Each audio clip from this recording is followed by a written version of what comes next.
Goeiemôre vriende en baie welkom by ons oordenkings op hierdie pragtige donderdagoggend.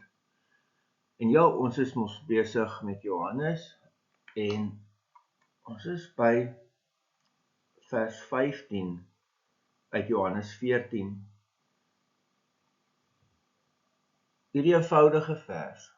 Hoor wat Jesus hier sê.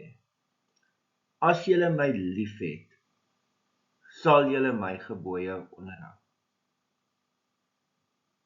Dis al, so eenvoudig as wat dit is. Hier kom die Here Jesus en sê, weet julle wat, as julle julle liefde aan my wil toets, kyk of julle my gebooie gehoorsaam. Kyk of julle dit onderhou, kyk of julle doen wat ek sê, dan het julle my lief. So vriende, liefde, en veral ons liefde vir God, is nie net een of ander emosie of iets wat ons beleef nie. Dit is absoluut 'n keuse, maar dis saam met dit 'n keuse vir gehoorsaamheid. So kom ek en jy gaan dink bietjie daaroor vandag. Hoe lyk ons gehoorsaamheid? Want dit sê eintlik, hoe lyk my liefde? Amen. Here almagtige God, baie dankie dat ons ook hierdie teks mag hê. En ja, Here,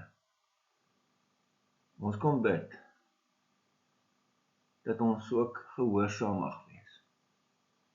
Dat mense eintlik uit ons gedrag uit ons liefde vir U kan sien. In die naam van ons Here Jesus Christus. Amen. Vriende, mag jy 'n baie mooi en 'n baie geseënde dag hê. Totsiens.